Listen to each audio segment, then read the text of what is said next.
Welcome to Toastmasters Live.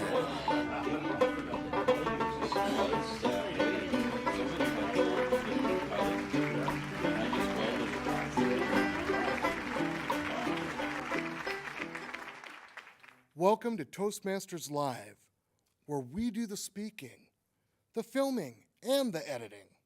In honor of our first broadcast, our topic is firsts. My name's Lee Howard. I'll be your Toastmaster this evening. I also carry the honor of being the Sergeant at Arms for this club.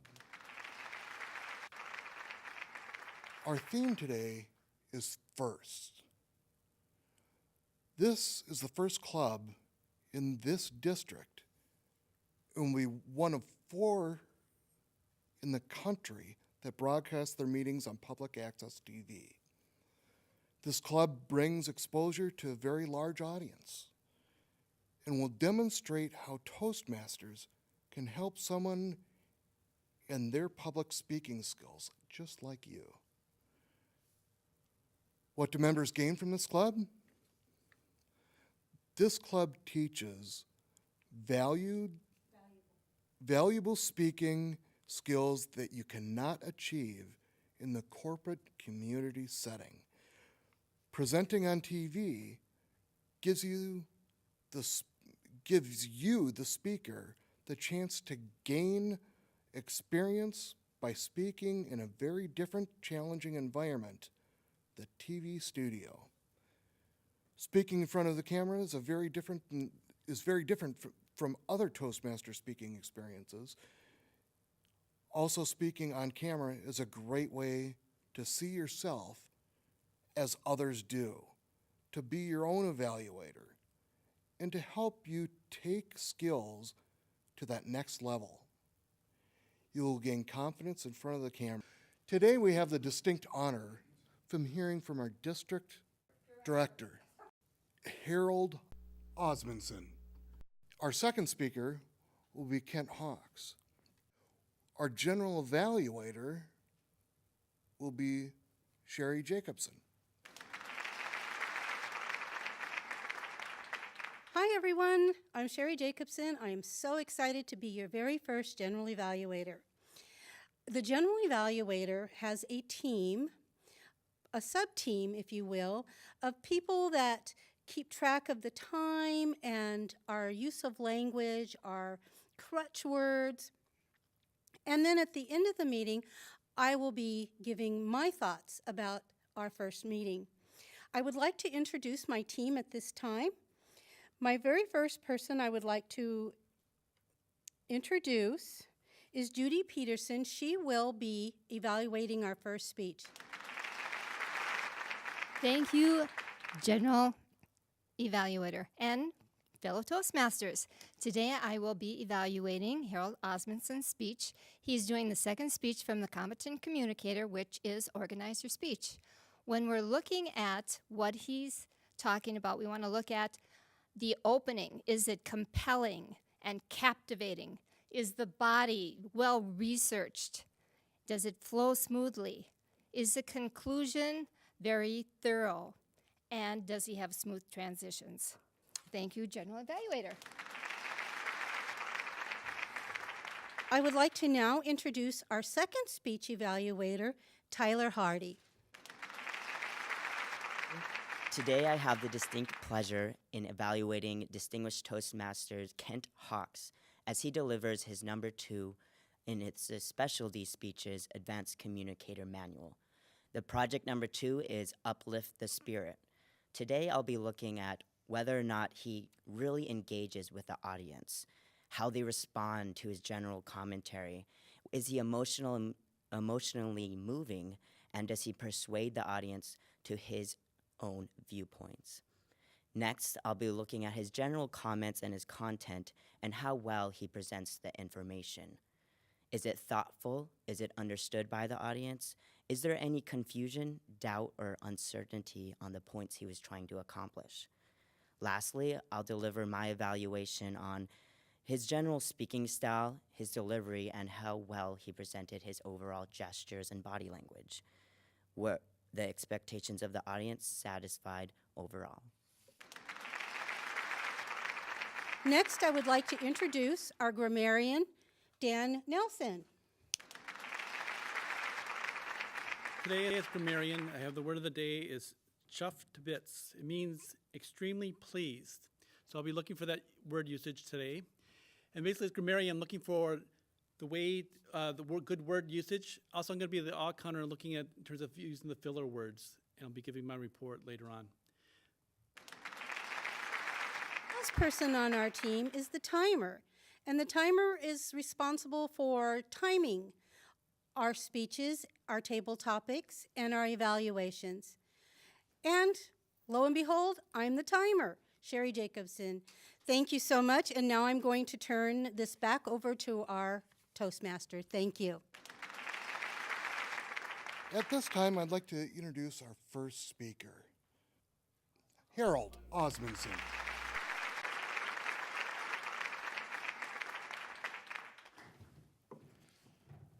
Thank you, Mr. Toastmaster, fellow Toastmasters in the audience, and our viewer, our North Metro TV viewer. I am chuffed to bits to have this opportunity to share with you a little about Toastmasters and perhaps why Toastmasters is a great fit for you. You might be thinking, well, I've heard of Toastmasters. Someone that I know has been a member of Toastmasters or is a member of Toastmasters. Maybe you've heard of it in the last somewhere around 93 years, the amount of time that we've been around. And you might even have a club, either at your place of work or in your community, that you've passed by. But what is Toastmasters? And how can I explain that to you in an effective manner? Well, I guess in a sentence I would say Toastmasters is about confidence, communication, and leadership development. But that wouldn't be sufficient. And it's probably best to use a story. It's a story that really reflects my journey. It might reflect your journey as well. Think about how we develop communication and leadership. Think about your first experience learning to speak in public or to present yourself in front of others. It may have happened in high school, in a speech course. Do you remember it? And was it fun? For most of us, it isn't a very fun experience at all. It's filled with high pressure, fear of embarrassment, ridicule, criticism, perhaps fear of getting a poor grade. And maybe you did well, maybe you didn't in that speech course, but usually you walk away from those experiences without a real love for public speaking. And then it continues again in college. Another speech course or more speech projects, the same level of pressure, anxiety, fear of embarrassment in front of your colleagues. Again, you may have done well, you may not have, but you're probably glad that it was over. And this is how most of us come into contact or experience communication and public speaking. It's not a positive way to learn how to speak. But that's not over when we get into the workforce. At work, we're presented with the opportunity to present our ideas to others, maybe our teammates, and it might be to leadership or management. And these, again, are terrible experiences for most of us. It's like trying to learn how to hit a baseball in the World Series. These are usually high-pressure situations, high-risk situations that can impact our career. And they also impact our confidence. And when things don't go so well, those feelings hang with us. And others, should we say, might think that we aren't capable of moving up. Leadership and communication can open doors if we have the right skills. And likewise, similarly on the opposite side, communication and leadership skills can hold us back. But how do we learn these skills if every opportunity that we have is filled with high pressure and anxiety? And the answer is we can't. We can't learn these skills in an effective way.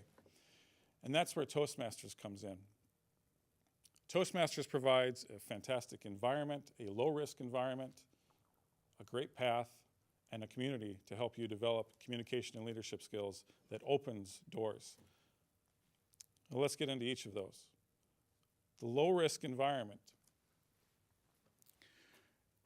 Toastmasters is not like giving a speech in high school, college, or presenting ideas in front of leadership in your place of work. Instead, you have a low-risk environment where there are no stakes. You're simply there to learn, and we provide that learning environment filled with positivity, yet constructive feedback as well. There's nothing to lose if a speech doesn't go so well. And I can tell you from experience, nothing bad happens when a speech doesn't go so well. You always have an opportunity to get some feedback and to get more speeches. And what about the path? How did Dorothy find the Wizard of Oz, or the Land of Oz? She had a yellow brick road, and we in Toastmasters have the path through the Toastmasters education program, which focuses on communication development and leadership development. And it starts with these two manuals, Competent Communication and Competent Leadership.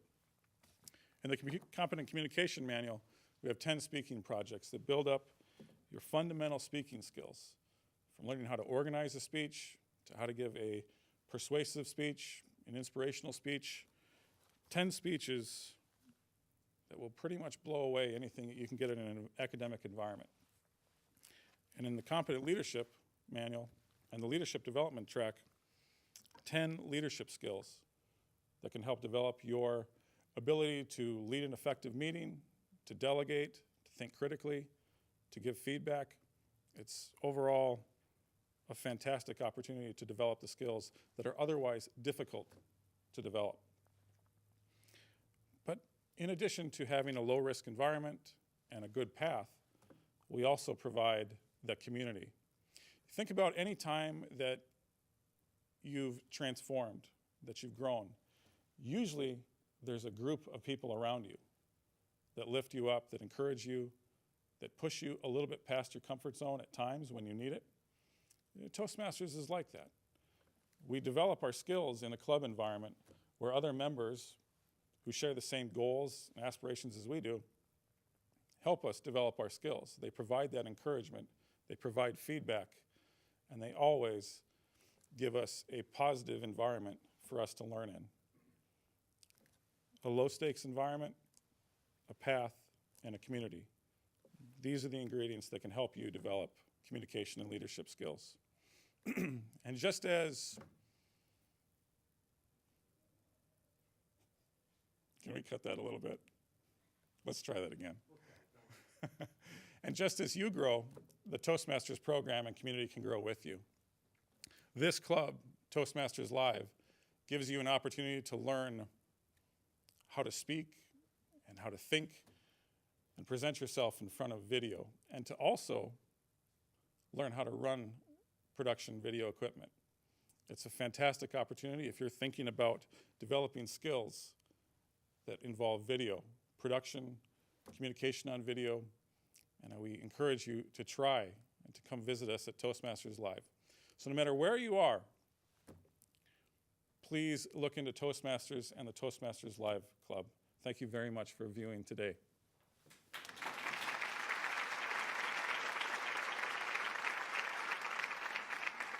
For our next speaker, I'll be introducing Kent Hawks. His speech on All That Can Be Yours. All This Can Be Yours. Stories are meant to be told. Our next speaker will share the importance of stories in his life. Please welcome distinguished Toastmaster Kent Hawks with All This Can Be Yours.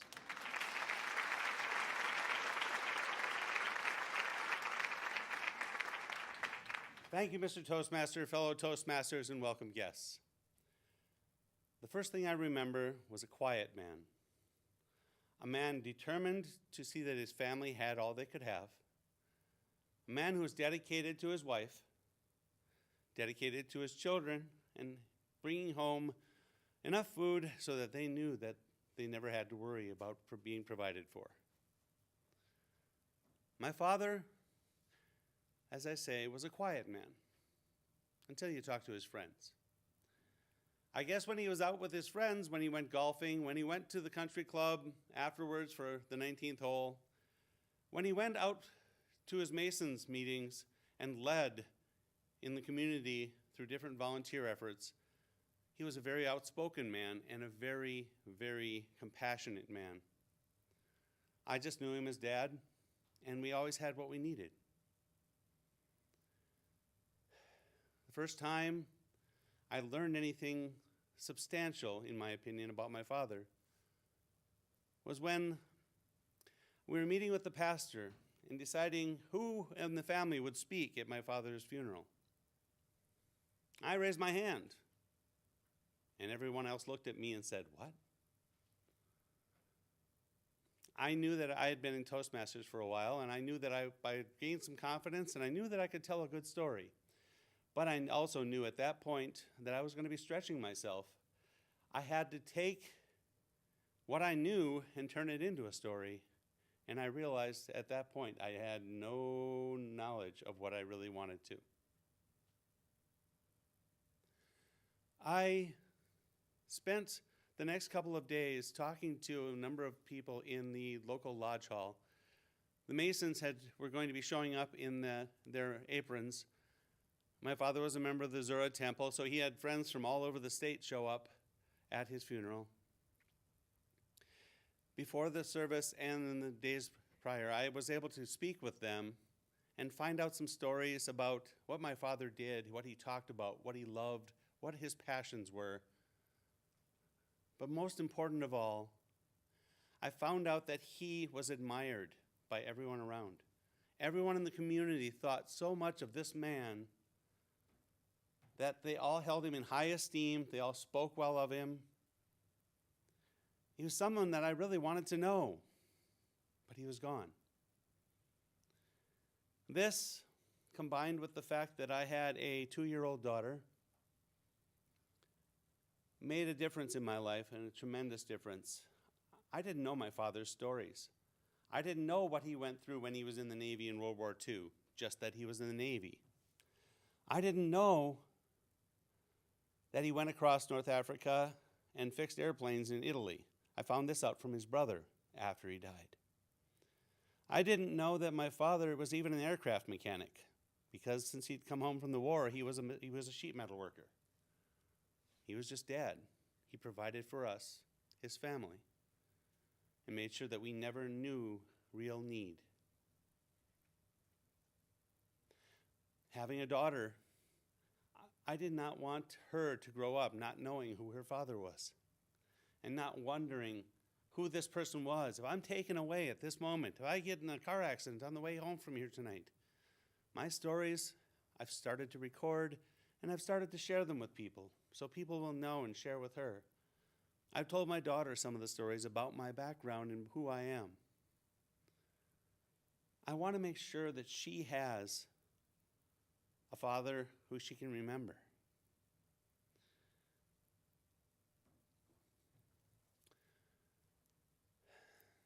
What this has given me over the last couple of years as a storyteller, I've learned how to identify stories in my life. I've learned how to present those stories through Toastmasters and through other venues that I've had the opportunity to take advantage of. I've been invited to be a storyteller at a children's storytelling program. I was asked to be the spokesperson for my work for our department in explaining to the other members of our department what my section did. I've been asked by family members to go and talk to people and ask what their stories were, to record them. I found the rewards of learning so much about my family and so much about my friends to be just beyond any other rewards that I've experienced any other time in my life. And I'm hoping that I've shared with you that this is very important to me. And I think everyone here has stories that they can share. And those stories need to be brought out and need to be shared. My family needs to hear my stories. Your families need to hear your stories. Everyone needs to know who they were, and other people around them need to know who they were. The rewards, as I said, they're beyond measure. They're beyond counting. And all that I've experienced, all that I've shared, all this can be yours if you take the time, tell your stories, share your stories, and get up here and do what I'm doing. Mr. Toastmaster.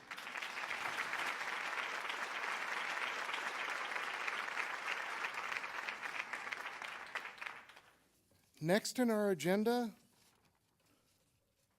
we'll be going to table topics. To introduce us to the table topics, my friend Vasov. Thank you, Mr. Toastmasters, fellow members, very welcome guests, and the viewership of North Metro TV. Speaking in front of public is maybe the most common phobia in the world. And that phobia grows manifold when you don't know what you're speaking.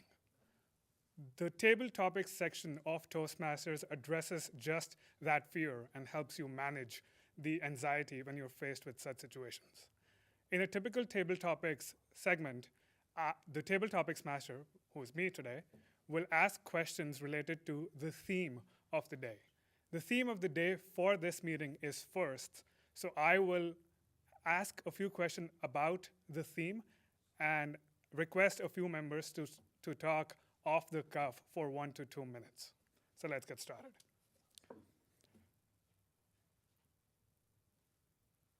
We become independent. We all strive for independence. And one of the biggest measures for independence is when we all start earning, when we open that first check. Now, what was your experience when you opened the first check? And our first responder will be Sherry Jacobson.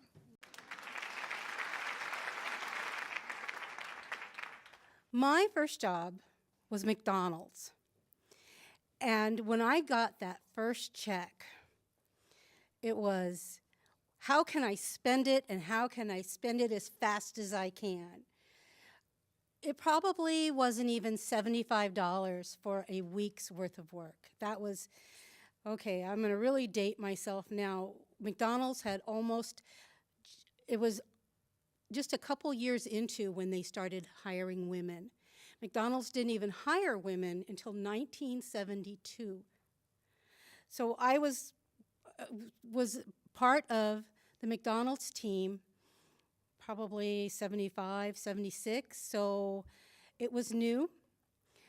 And I learned how to work the counter, sell hamburgers. I'll tell you, a hamburger, french fries, and a small drink was $1. It was 95 cents and then 5 cents tax. I'll never forget that.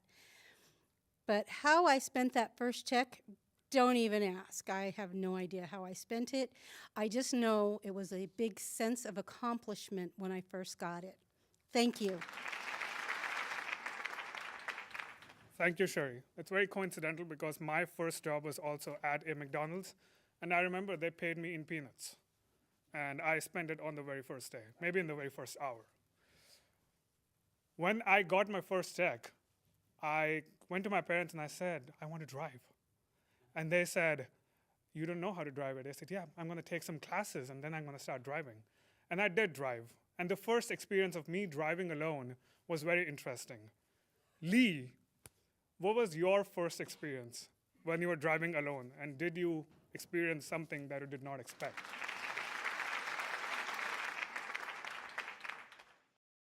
My first experience driving alone, I don't know that I can share that publicly. I was 13 years old and it was 3 a.m. and yeah, I wasn't technically driving legally.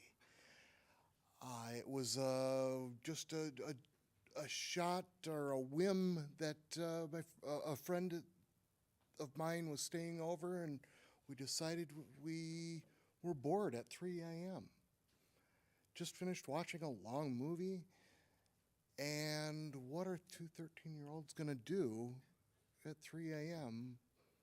when there's 3 vehicles in the driveway? The keys are right on the counter. So we decided to go ahead and hop in the car and take a tour. We pulled the car out of the driveway with the headlights off, went halfway down the block with the headlights off. Then we turned the headlights on. and drove around the local area. This was in Deep Haven, Minnesota. It was far enough back that I guess I don't have to worry about the police or anybody catching up with me at this point. But I wasn't the most cautious driver. I took the assumption that driving would be very easy, and it was far from it. The pedals, I knew what the pedals were for, the brake and the gas, and I knew what the wheels to do, turn the corners. Well, it wasn't more than a mile down the road, and we came up on a corner and came up rather fast. I hit the brake, and we fishtailed a little bit. And then I turned the wheel really hard, and we barely caught the pavement going around. At that point, we lost a hubcap and realized that, you know what, maybe we're better off going back to the house. And that's exactly what we did. So that was my first experience driving. Thank you, Lee. The first time I drove, it was legal because I was over 16. How I got my license, it's a completely different story. When I started driving, I didn't like driving as much, but it gave me a sense of freedom. And then, instead of focusing on the traffic signals and the rules of the road, I started noticing girls. And that was around the time when I fell in love for the first time. Dan, how was your first experience falling in love, and where did that lead to?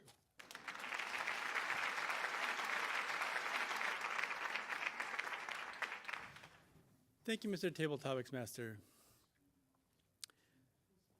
When I think about love, I guess that's a pretty deep emotion, and it's not really something that I would really enter lightly in. And so I would say the person that I fell in love with was my wife. I was out of college, and I was in a singles group at the church I went to. And I remember it was a picnic that we went to. It was in Robbinsdale. And I really was impressed by her because she just had a sort of vibrancy or life about her that really made me want to know who was she.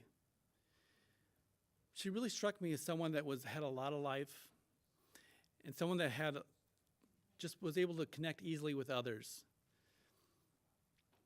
So that first day that we met, I guess I knew that there was something special about her. I can't say that I fell in love with her that first day, but I knew that I definitely wanted to spend more time and get to know her better. We had other situations where we tried to, went to different events. We went up north. I got to know her a little bit better. And it was there that we started flirting a little bit. And then I really got to feel like this is someone special. And so we went on a date. Our first date actually was at the Mall of America. We went around just walking around, not so much shopping, but just talking and just exploring. And that was a very enjoyable experience for me. I still have fond memories of it. My wife still has fond memories of it too, I believe. But that was the first of many scenes where we got to know each other. And so that to me is my story of my first love, is actually my wife. Thank you, Dan. That was a very nice story. When I fell in love for the first time, I really fell in love. And why I'm saying that is because my grades in school suffered. So I really did fall in love. I had to work really hard to overcome that and pass my high school and go to college. And I did. I worked really hard to get there. And I received a few accolades on the way. George, can you tell us about something that you accomplished that you did not think that you could do? I've done everything. So how can I talk about something I did that I didn't think I could do, fellow Toastmasters and guests? I was still reflecting on the first woman I chose to be my wife, and I was challenging with this. I know that I was not the best person in high school. I graduated in the third, fifth of my class, and I was really surprised when Georgetown University said, "We'll accept you in the pre-med program." Now, after the first year, it turned out that my grades weren't good enough to stay at Georgetown.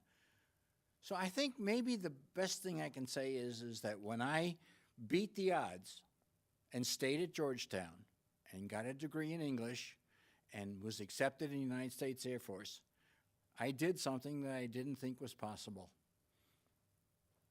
And I have an Air Force career to live with and to enjoy, and a lifestyle that really has changed thanks to taking that challenge to do something different. And I'm going to turn over the control of this meeting to our general evaluator, Sherry Jacobson.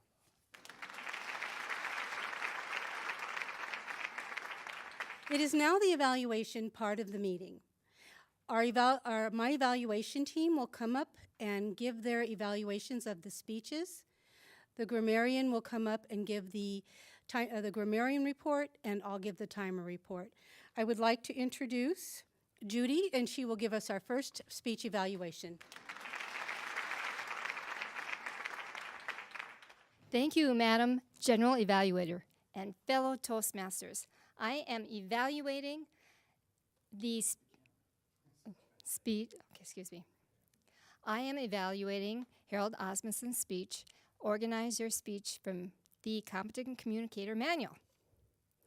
He did such a terrific job. What a great way to start out Toastmasters Live, explaining what Toastmasters is and what the benefits are of not only belonging to Toastmasters, the communication and the leadership aspects of it, but also the concept of doing it on TV. So there are a lot of benefits to it, and he really got that across. I love the way he started out with saying, "What is Toastmasters?" He used a story, and this is how you engage people, is by using your stories. How did you feel when you were in the speech class in high school? It was fearful, and the same thing in college. A lot of times you had to make sure that you got a good grade. And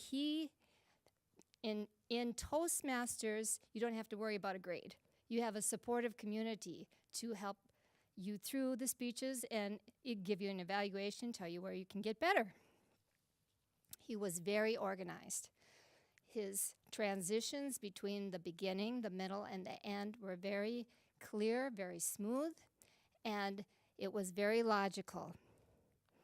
The body flowed very smoothly and was appropriate.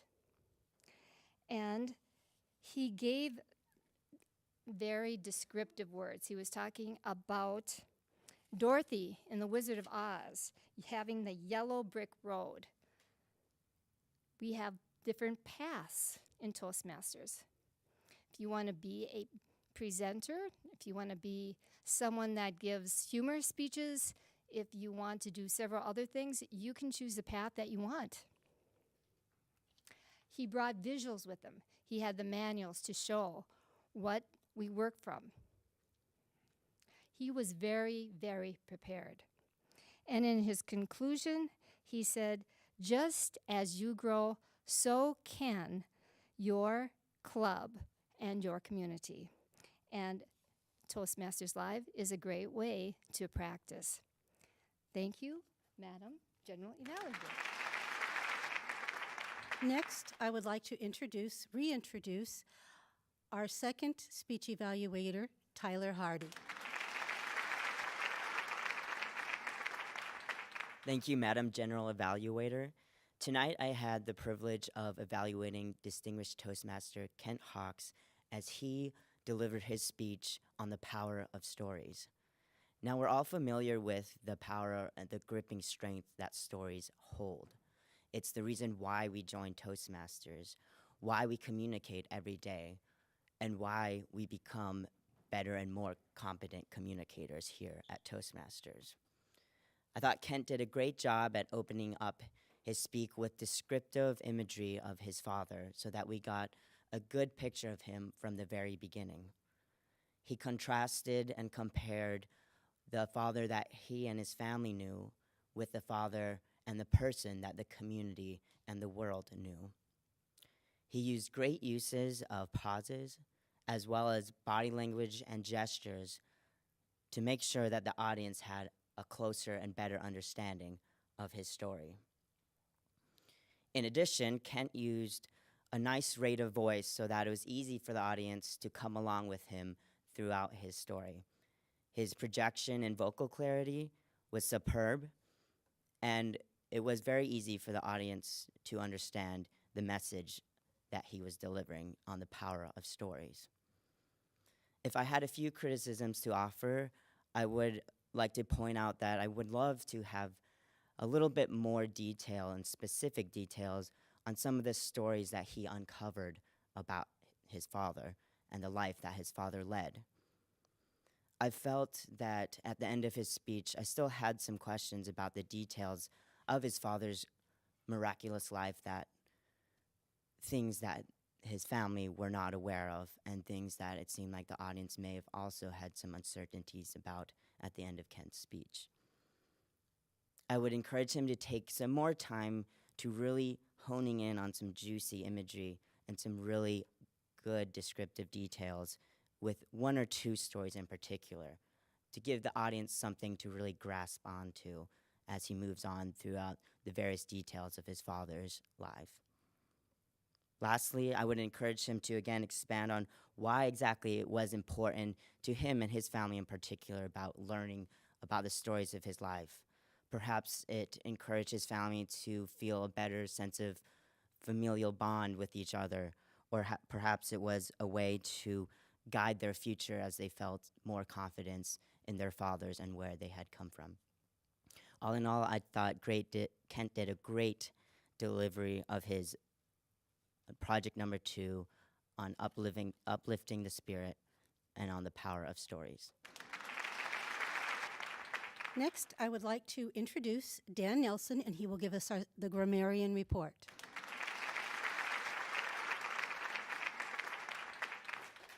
Thank you, Madam General Evaluator. As far as the word of the day, I did hear it one time, but Harold put it in his speech. Good job, Harold. And as far as filler words, I didn't really hear any filler words from Harold at all. He did an outstanding job. A lot of good uses of pauses. Some of the things I liked what he said was phrases like fear of embarrassment. I think that's something we can all relate to. Low stakes environment as far as what Toastmasters is. I thought that was a good phrase.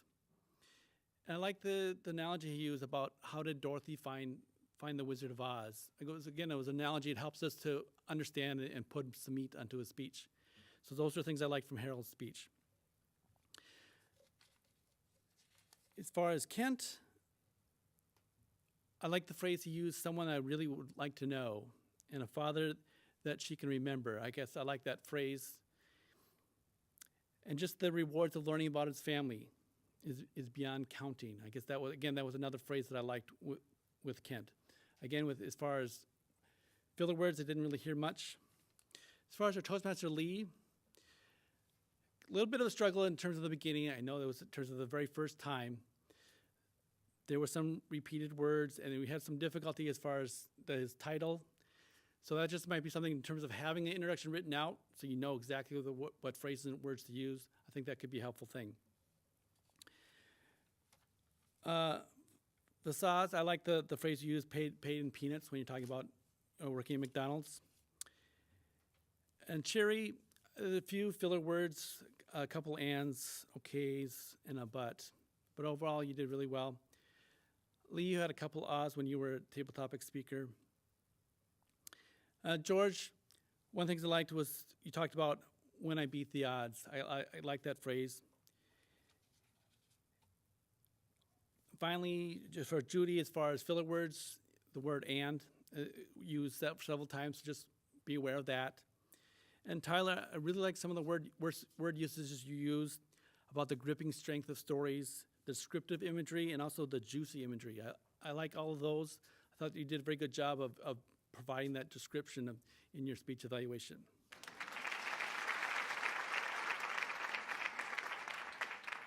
Now it's time for the timer's report.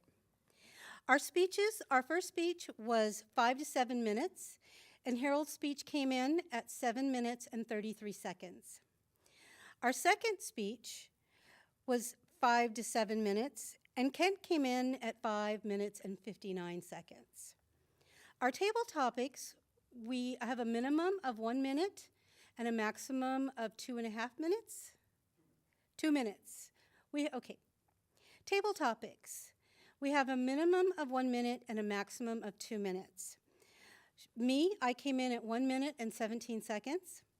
Lee came in at 2 minutes and 19 seconds. Dan Nelson came in at 2 minutes and 13 seconds. And George came in at 1 minute and 20 seconds. Everyone met the minimum requirement. Our first speech evaluation, which is 2 to 3 minutes, and that was Judy. She came in at 2 minutes and 30 seconds. And Tyler, his speech evaluation came in at 2 minutes and 56 seconds.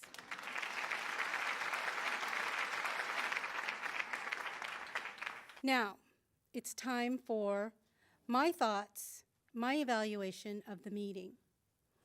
This is our first meeting, and I wish the viewing audience could see what's happening behind the scenes.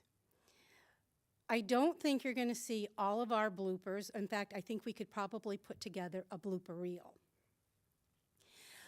But if you could see it, you would see that Toastmasters is a safe learning environment. It doesn't matter where you are in your public speaking or leadership journey. We're here to support you, and this is a wonderful support system. I thought our meeting, we didn't start on time, which of course we didn't expect to, and we didn't have a lot of high expectations for this meeting because it's our first time. And we know that with each meeting we're going to get a little better, and we're going to get a little better after that. And who knows? In 6 months, maybe it's just going to be a fine oiled machine. So viewing audience, keep watching, and you're going to see wonderful speeches, you're going to see wonderful people, and you can follow us through our journey. Those are my thoughts for the meeting, and now I'm going to turn it over to our Toastmaster, Lee. At this time, I would like to turn it back to our Toastmaster. Thank you so much. Keep watching for our next meeting. And if you're so inspired, come down and visit with us. Thank you all.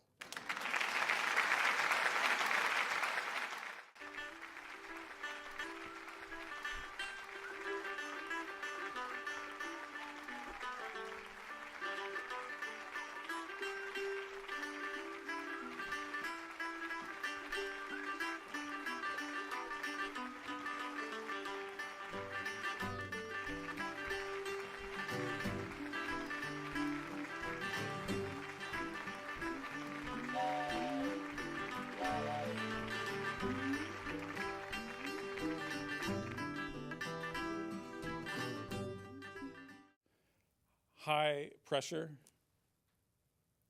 Excuse me. These are you. I'm gonna watch the red light. Okay. This club teaches, will you value speakers? This does not make sense. Harold's speech came in at 7.33 seconds.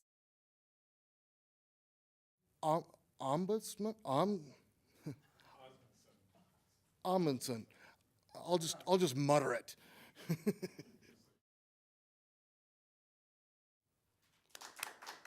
Oh.